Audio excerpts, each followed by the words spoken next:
Assalamualaikum warahmatullahi wabarakatuh.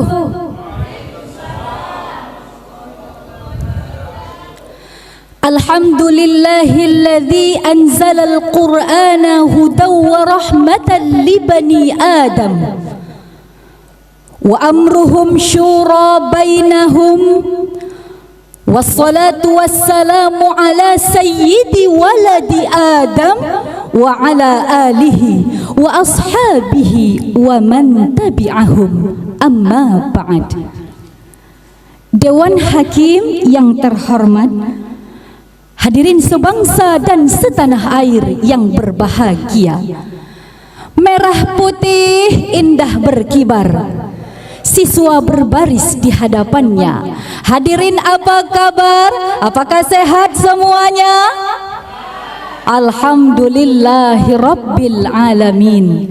Hadirin wal hadirat rahimakumullah. Aristoteles menyebutkan manusia sebagai zon politikon, yakni makhluk sosial. Menurut kodratnya, manusia memiliki hasrat untuk hidup bermasyarakat. Dalam hidup bermasyarakat, manusia memiliki kepentingan yang berbeda-beda antara masyarakat satu dengan yang lainnya. Perbedaan inilah hadirin yang terkadang menjadi pemicu timbulnya konflik dan gesekan antar masyarakat. Maka dari itu, untuk melindungi kepentingan-kepentingan tersebut, diperlukan adanya sebuah sistem, dan sistem yang dianggap paling baik dalam hal ini adalah sistem demokrasi.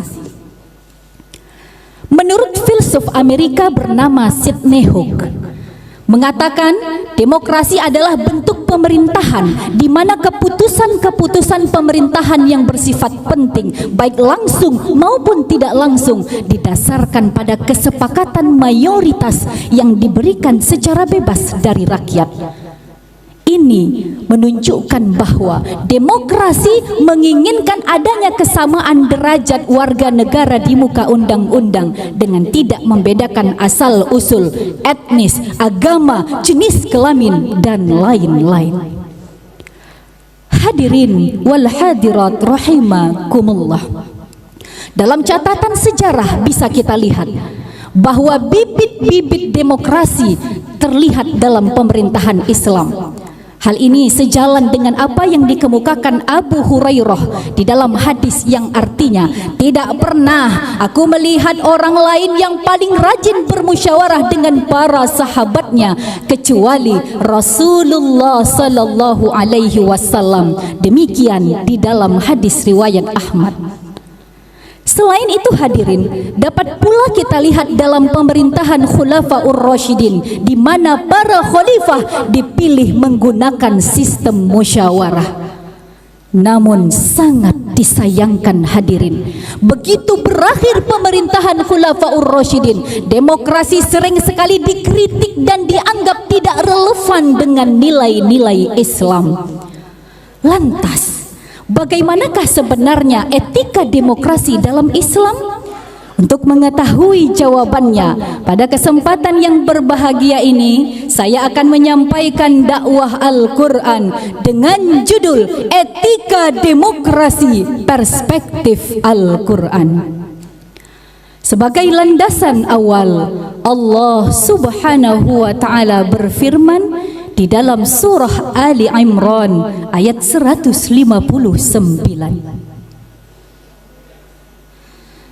A'udzu billahi minasy syaithanir rajim. Bismillahirrahmanirrahim. Fabima rahmatin minallahi linta lahum walau kunta faddan ghalidhal qalbi lanfaddu min hawlik fa'fu anhum wastaghfir fastaghfir lahum wa syawirhum fil amr fa idza azamta fatawakkal 'ala Allah innallaha yuhibbul mutawakkilin. Aku berlindung kepada Allah dari godaan setan yang terkutuk dengan menyebut nama Allah yang Maha Pengasih, Maha Penyayang. Maka disebabkan rahmat Allah, kamu berlaku lemah lembut kepada mereka. Sekiranya kamu bersikap keras lagi berhati kasar, tentulah mereka akan menjauhkan diri dari sekelilingmu.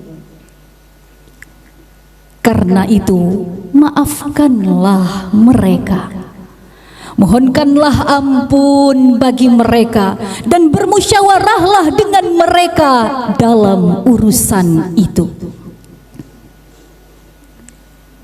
Dan apabila kamu telah membulatkan tekad, maka bertawakallah kepada Allah. Sesungguhnya Allah menyukai orang-orang yang bertawakal kepadanya. Majelis hakim yang mulia, masyarakat Palangkaraya dan hadirin yang berbahagia, semoga kita semua termasuk penghuni syurga, amin ya rabbal. Profesor Muhammad Ali As-Sabuni di dalam Safwatut Tafasir menjelaskan, kalimat wasyawirhum fil amr ay wasyawirhum fi jami'i umurika liyaqtadiya bikan nas. Dan bermusyawarahlah kamu kepada mereka dalam setiap urusanmu supaya mereka mengikutimu. Dr. Muhammad Sulaiman Al-Ashqar di dalam Zubdatut Tafsir min Fathil Qadir menjelaskan, ayat ini memerintahkan Rasulullah sallallahu alaihi wasallam untuk bermusyawarah dalam hal-hal penting yang layak untuk dimusyawarahkan, karena hal ini dapat membuka cakrawala berfikir dan menarik kecintaan masyarakat. Hal ini hadirin mewajibkan para pemimpin untuk bermusyawarah dengan alim ulama dalam hal-hal yang berkaitan dengan urusan agama, bermusyawarah dengan panglima perang dalam urusan peperangan, dan bermusyawarah dengan para menteri dalam hal-hal yang berkaitan dengan kesejahteraan rakyat. Begitu pentingnya musyawarah dalam tatanan sebuah negara. Ibnu Atiyah di dalam Tafsir Al-Munir karangan Profesor Dr. Wahbah Az-Zuhaili mengatakan bahwa musyawarah merupakan pondasi syariat dan hukum, dan tidak ada khilaf di antara para ulama tentang wajibnya mencopot pemimpin yang enggan untuk bermusyawarah dengan kaum intelektual dan para ulama. Hadirin wal hadirat rahimakumullah. Di satu sisi, Profesor Dr. Umar bin Abdullah Al-Muqbil di dalam melihat Dabbaru Ayatih mengatakan bahwa ayat ini memerintahkan Rasulullah sebagai manusia yang paling sempurna akalnya untuk bermusyawarah. Hal ini dikarenakan manusia sekalipun ia memiliki derajat akal yang paling tinggi, namun ia masih butuh akan ide-ide orang lain. Betul hadirin? Nabi SAW sebagai qudwah pernah mencontohkan, menerapkan nilai-nilai demokrasi di dalam perang Khandaq.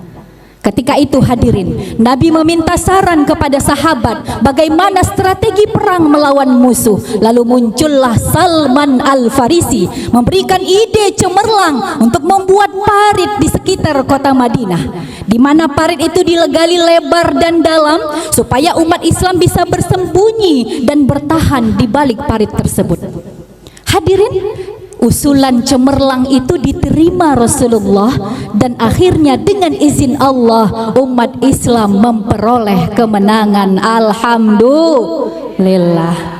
Apa yang dilakukan Rasulullah ini hadirin merupakan sebuah sinyal bahwa pemimpin butuh akan ide, saran dan masukan dari bawahannya, dan inilah yang disebut demokrasi. Dengan demikian kita bisa lihat hadirin bahwa demokrasi ternyata sejalan dengan prinsip-prinsip Islam. Namun sayang hadirin, ternyata etika demokrasi perspektif Al-Quran disalahartikan sebagai sebuah kebebasan mutlak. Inilah yang akhirnya kita lihat, orang bertindak sewenang-wenang, apapun dilakukan yang penting hati senang, tidak peduli halal haram, yang penting pikiran tenang. Udah jelas-jelas salah, tetap mau menang. Betul hadirin? Sebagai dampaknya kita lihat indeks demokrasi Indonesia terus mengalami penurunan. Berdasarkan data Freedom House, pada tahun 2019 62 poin, pada tahun 2023 turun menjadi 53 poin. Hal ini hadirin membuat kita harus memikirkan kembali bagaimana sebenarnya peran para penguasa, para pemimpin dan aktor politik dalam demokrasi. Kita lihat firman Allah surah An-Nisa ayat 58. Innallaha ya'murukum an tu'addul amanati ila ahliha wa idza hakamtum bainan nasi an tahkumu bil 'adl. Innallaha ni'ma ya'idhukum bih. Innallaha kana sami'an basira. Sadaqallahul azim. Majelis Hakim yang mulia, masyarakat Palangkaraya dan hadirin yang berbahagia, mudah-mudahan kita termasuk orang-orang yang Allah mudahkan urusannya. Amin ya rabbal alamin. Syekh Abdurrahman bin Nasir As-Sa'di di dalam Taisirul Karimir Rahman fi Tafsiril Kalamil Mannan mengatakan, di dalam ayat tadi yang saya baca terdapat kata amanah yang bermakna kullu ma'tumina alaihil insanu wa umira bil qiyami bih. Ini adalah sebuah hal yang diberikan kepada seseorang di mana orang itu wajib menunaikannya. Dan Dr. Muhammad Sulaiman Al-Ashqar di dalam Zubdatut Tafsir min Fathil Qadir menjelaskan, sebenarnya ayat ini mencakup seluruh manusia dalam menjalankan segala jenis amanah.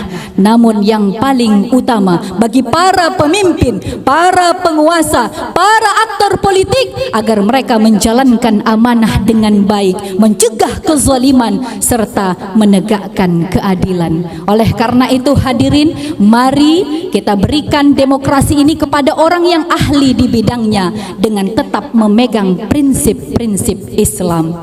Buruh tani, mahasiswa, rakyat miskin kota bersatu padu rebut demokrasi, gegap gempita dalam satu suara demi tugas suci yang mulia.